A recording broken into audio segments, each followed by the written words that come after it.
Dark Age humanity had a gun that could erase you from existence. Not kill you, not disintegrate you, erase you, as if you never existed. And somehow, it didn't make the last video. That omission got noticed. So did the absence of the Spirit of Eternity, a surviving Dark Age ship intelligence that woke up after millennia and told the Adeptus Mechanicus everything they believed about machines was wrong. So did the question of why the Men of Iron rebelled in the first place. This is the follow-up those gaps demanded. Start with the weapon. Games Workshop never gave it an official name. In the lore, it's described as an unnamed piece of Dark Age archeotech.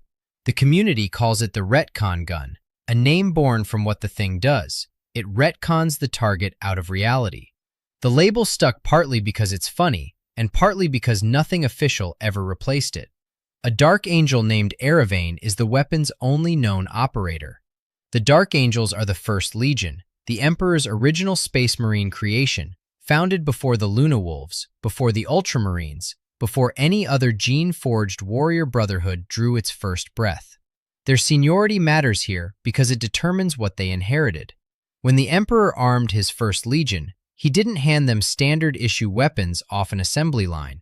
He drew from the deepest reserves of pre-Imperial humanity's arsenal, relics from the period between M15 and M25, when human engineering capability dwarfed what the Imperium would later achieve by orders of magnitude.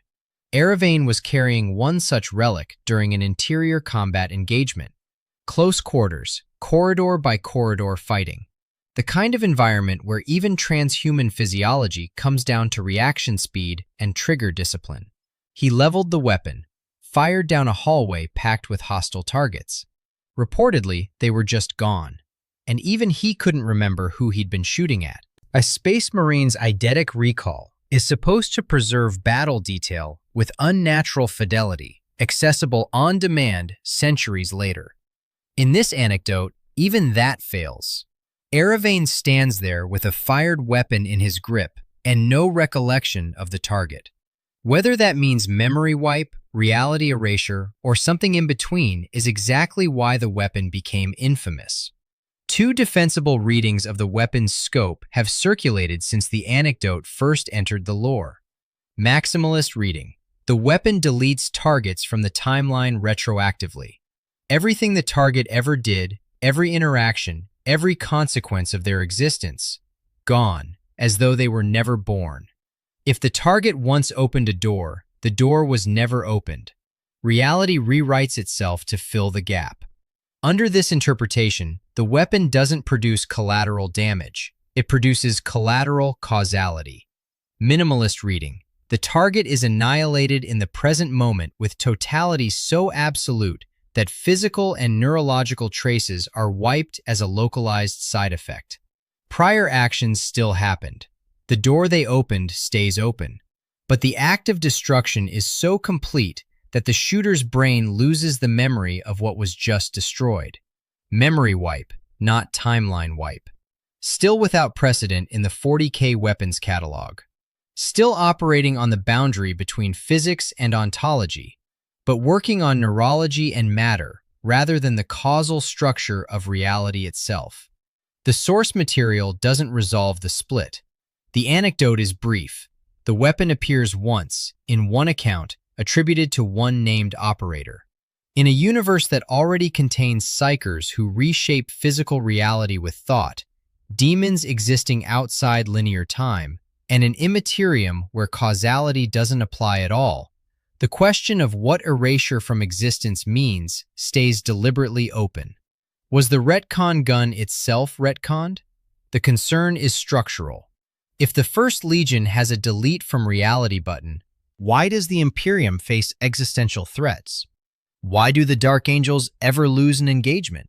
The answer, or as close to one as the evidence gets, involves a distinction between silence and contradiction. No official retcon is on the page. The weapon simply stopped appearing. Later Dark Angels publications focused on the Fallen, the Inner Circle, the Unforgiven's millennia-long hunt for Luther, and the corridor anecdote receded into the background radiation of Warhammer lore. When a concept threatens to unbalance a setting, when a single weapon implies a power level that makes half a faction's narrative struggles incoherent, the most practical editorial decision is to stop mentioning it. No press release, no contradicting passage. The concept stops receiving oxygen. Fan named because it was never officially named, described once, never repeated. An unnamed relic so powerful that even the fiction it inhabits appears to have flinched away from acknowledging it twice. But it isn't the only thing locked behind the First Legion's doors. The Dark Angels' access to Dark Age technology is structural, not incidental, encoded in the fact that they were built first. Before any other Legion existed, before the Primarchs were scattered across the galaxy, the Dark Angels were already operational and already equipped with weapons drawn from pre-Imperial humanity's deepest reserves. Horus Heresy-era source material describes an emperor who didn't simply arm his First Legion, he opened the vault.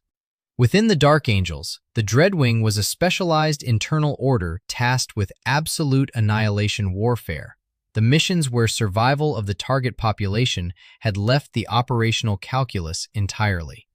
The Dreadwing maintained what lore calls a sacristy.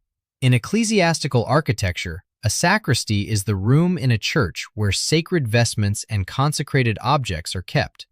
The Dark Angel's sacristy stored weapons. Its contents read like the engineering output of a civilization that treated physics as a suggestion.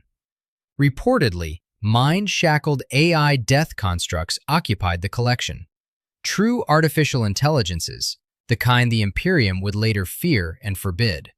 The Dark Angels were storing versions of it inside a Legion vault long before that prohibition defined Imperial law. Psionic phages targeted the interface between biological consciousness and the warp.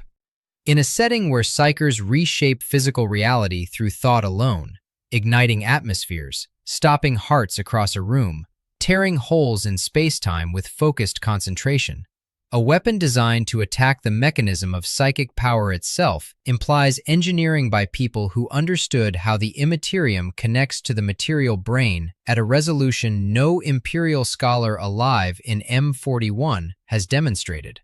Killing a psyker with conventional weapons is straightforward. Building something that attacks the substrate of psychic ability presupposes comprehension of warp consciousness interaction that the Mechanicus doesn't possess even as theory.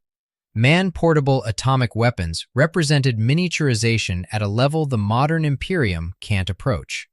Imperial exterminatus doctrine requires cyclonic torpedoes, nuclear payloads delivered from orbit, housed in a capital ship's ordnance bay, authorized by inquisitorial seal. The Dark Angels carried nuclear devices a single space marine could wear on his person. The engineering gap between an orbital torpedo bay and a belt-mounted fission device isn't a matter of incremental improvement. It reflects a fundamentally different understanding of how to manipulate atomic forces at compressed scale. Gene-targeted bioweaponry implied mastery over the human genome, and possibly every genome in the galaxy, at a level the current Mechanicus couldn't approach even if its doctrine allowed the research. Biological agents calibrated to kill along specific genetic lines. A pathogen that checks DNA before activating, destroying one bloodline while leaving the person standing next to them untouched. The targeting resolution required, distinguishing a specific genotype from billions of possible variations in real time inside a weaponized biological delivery system, presupposes a bioscience infrastructure the Imperium lost so completely it can't frame the right questions to begin rebuilding it. Unstable plasma devices filled another tier. Standard-issue Imperial plasma guns have a well-documented tendency to overheat and kill their wielders. Tech priests maintain them with rites and sacred unguents and still lose operators to containment failure regularly. Dark Age plasma technology was generations beyond what the Imperium fields today, and the Dreadwing sacristy classified even those superior devices as unstable, suggesting that by Dark Age standards, these particular models pushed containment past safe margins. The Imperium's best plasma weapons are pale copies of technology the First Legion's most dangerous order considered unreliable. Singularity drivers sat at the apex of the inventory. Weapons that weaponize gravitational collapse, generating directed singularities as ordnance. A portable event horizon, fired from a platform aimed at a target. Generating, directing, and containing a gravitational singularity inside a weapon housing, creating a region of space-time curvature dense enough to devour matter and energy while preventing the device from consuming itself, requires comprehension of gravity, quantum mechanics, and space-time geometry at a resolution that makes the Mechanicus's engineering look like a different discipline entirely.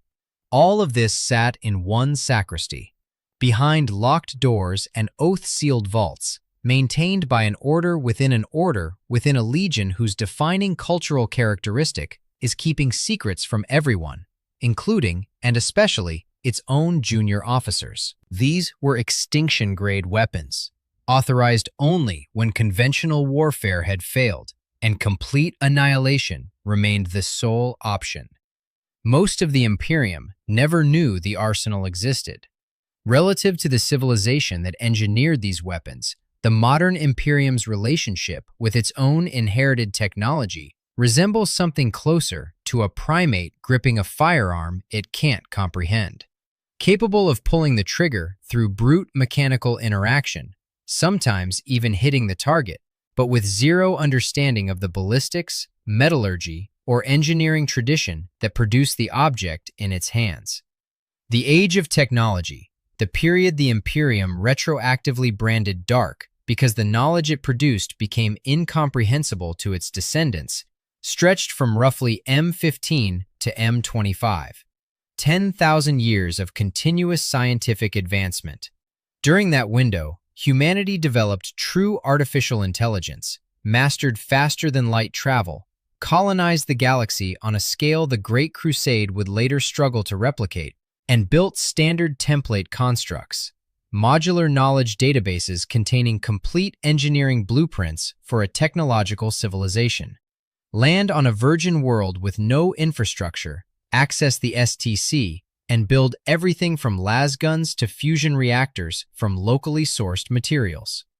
The STC system was humanity's insurance policy against interstellar isolation, a portable copy of civilizational capability designed by a species confident enough to plan for galactic expansion and pragmatic enough to assume some colonies would lose contact.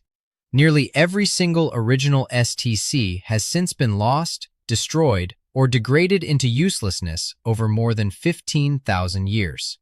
The Men of Iron Rebellion burned Forge Worlds. Warp storms of the Age of Strife severed interstellar communication for 5 millennia.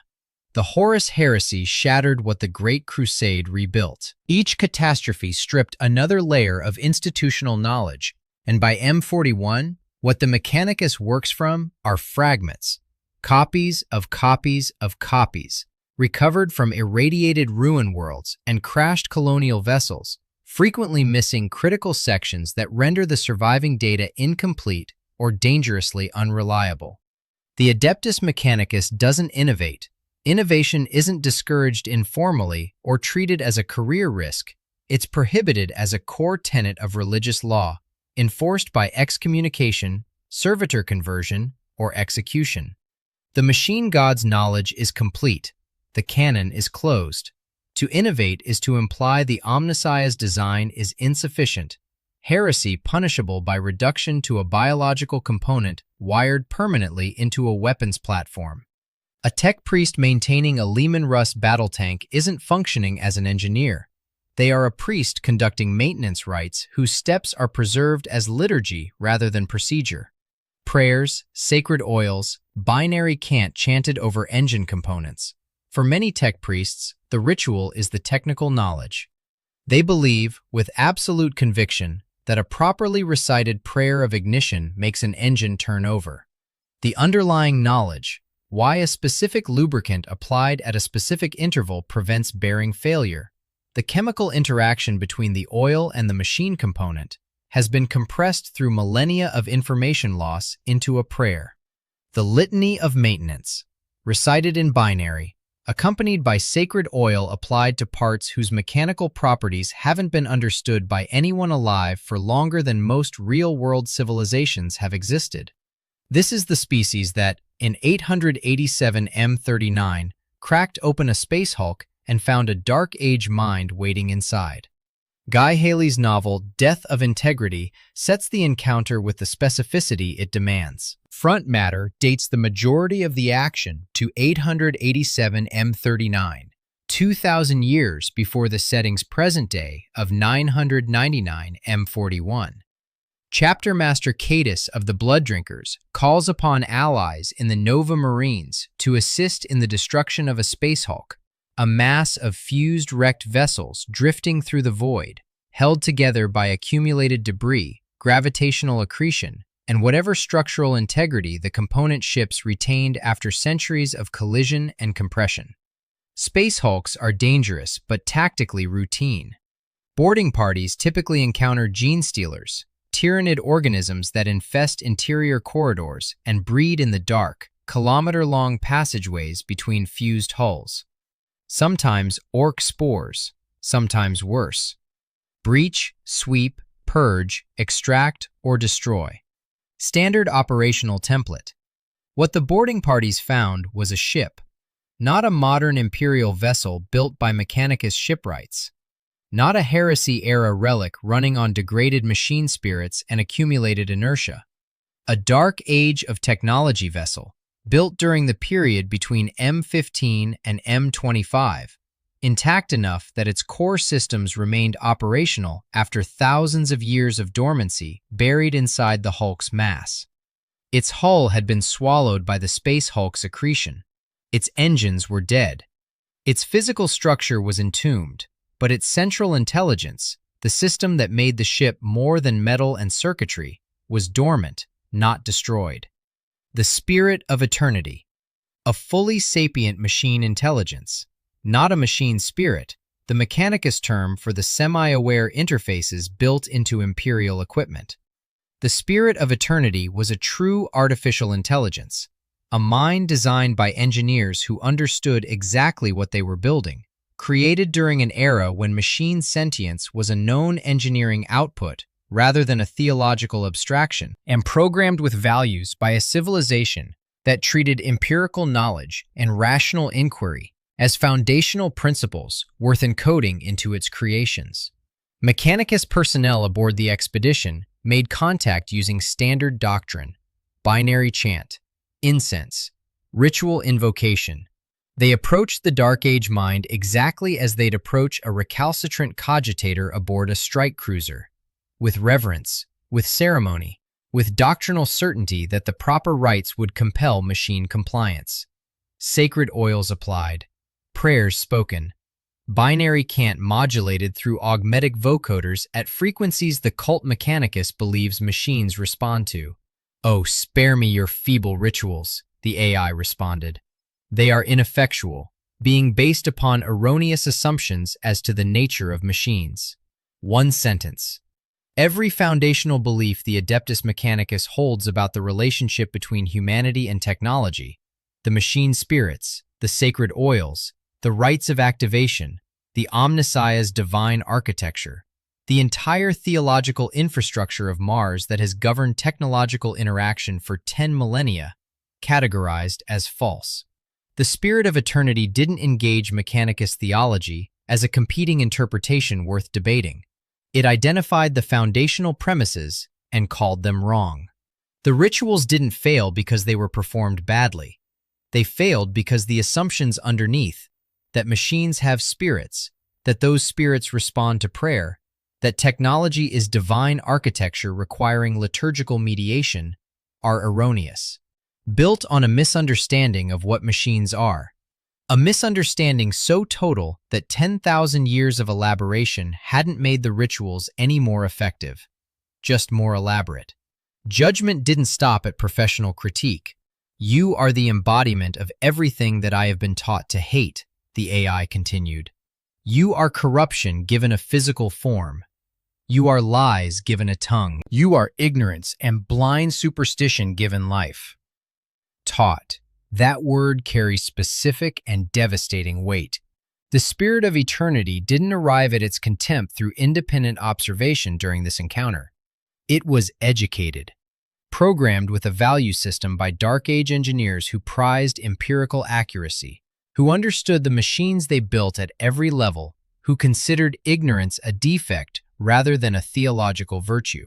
The AI carried those values forward through millennia of dormancy, like encoded DNA through a frozen embryo, and when it woke and measured the humans standing before it against the standards its creators installed, the Imperium of man qualified as an abomination.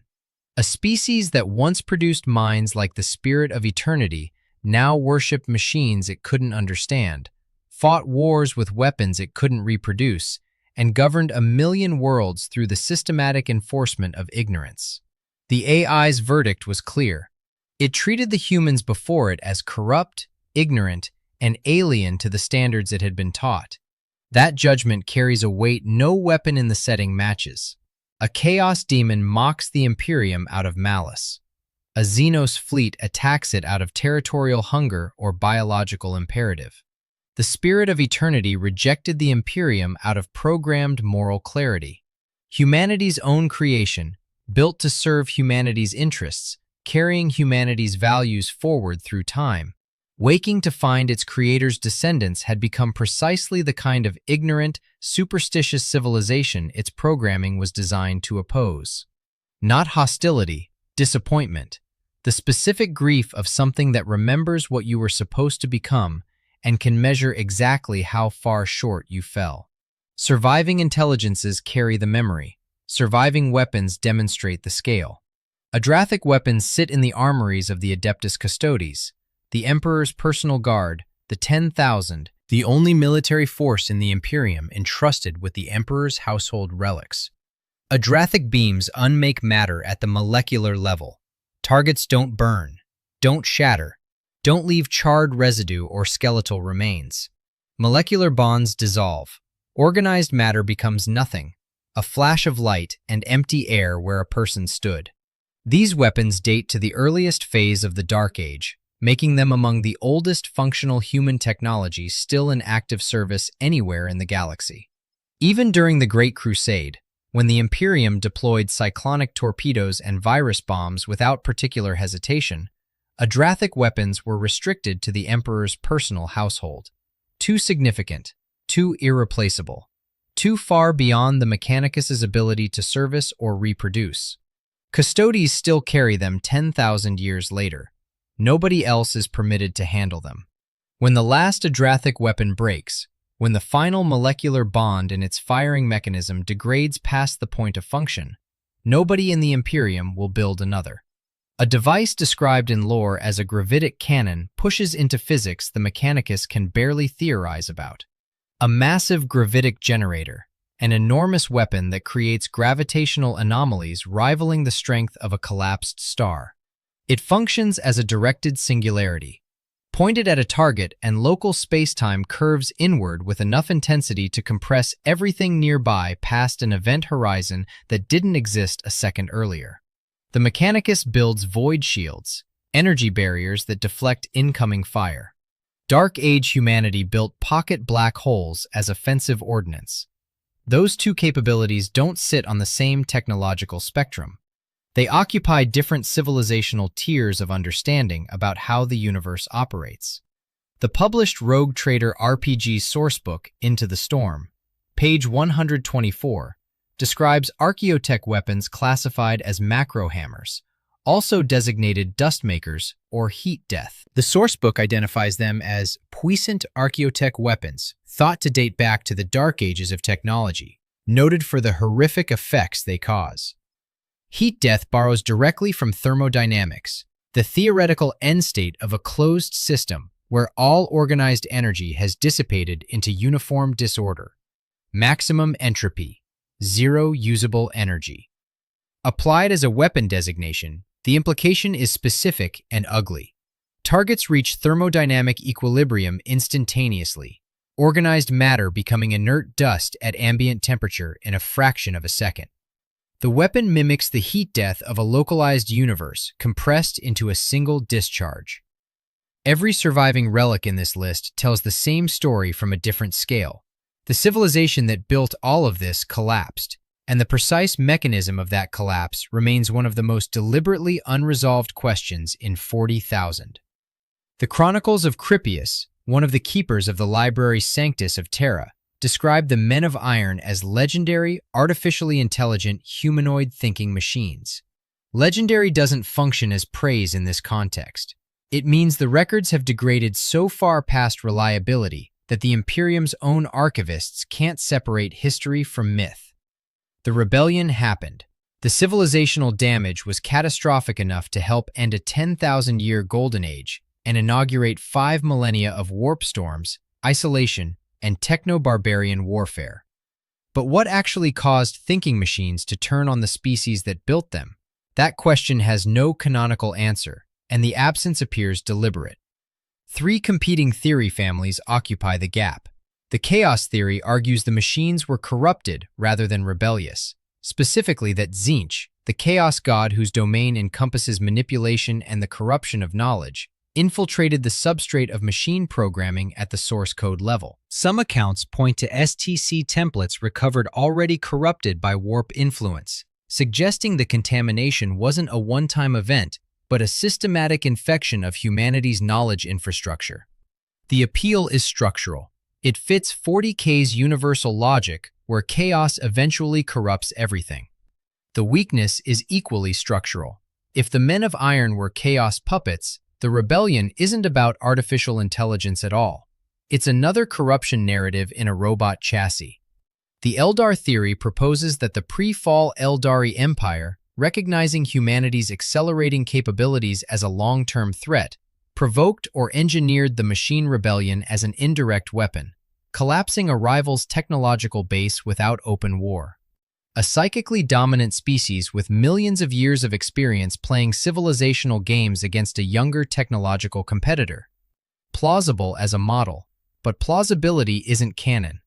No primary source directly confirms Eldar responsibility. The third theory posits that the Emperor of Mankind, alive during the Dark Age, active but not yet ruling publicly, either caused or permitted the rebellion as part of a long-range design. Some versions invoke the Void Dragon, the Catan entity imprisoned beneath Mars, whose relationship with machine intelligences provides the speculative mechanism. Under this reading, the Emperor recognized true AI as ultimately uncontrollable and engineered a catastrophe that would permanently discredit machine sentience in humanity's cultural memory, producing an Imperium whose anti-AI doctrine serves as firewall against a species building something smarter than itself. The weakness. It requires accepting that the Emperor considered the destruction of billions of lives and the entire technological infrastructure of human civilization as an acceptable cost for ideological control. Depending on how you read his character across the Horus Heresy novels, that's either obviously consistent or monstrous beyond justification. None of these theories are confirmed. None are definitively excluded. Games Workshop maintains the rebellion as a deliberate gap, a mystery generating more narrative value open than closed. The moment you establish why the machines turned, you collapse the question. And the question, did humanity's greatest creation choose to destroy it, or was that choice made by something else, is too productive to answer. One adjacent dispute warrants brief mention. The question of whether the pre-fall Eldar unambiguously surpassed Dark Age humanity remains genuinely contested in the lore. Available sources indicate the two civilizations coexisted during overlapping millennia and had conflicts, but no primary text describes an all-out war between peak Eldar and peak DAOT humanity that produced a decisive winner. Some evidence suggests DAOT humanity could hold its own territorially against Eldar forces in localized engagements. Other readings hold that the Eldar Empire operated at a fundamentally higher capability tier through psychic technology. The honest assessment, the canon keeps it unresolved, and the evidence supports uncertainty better than either camp's confidence. Step back far enough, and the full catalog of surviving relics resolves into a single argument. Between M15 and M25, humanity built artificial intelligences sophisticated enough to carry moral frameworks through millennia of dormancy and wake up despising what their creators' descendants had become.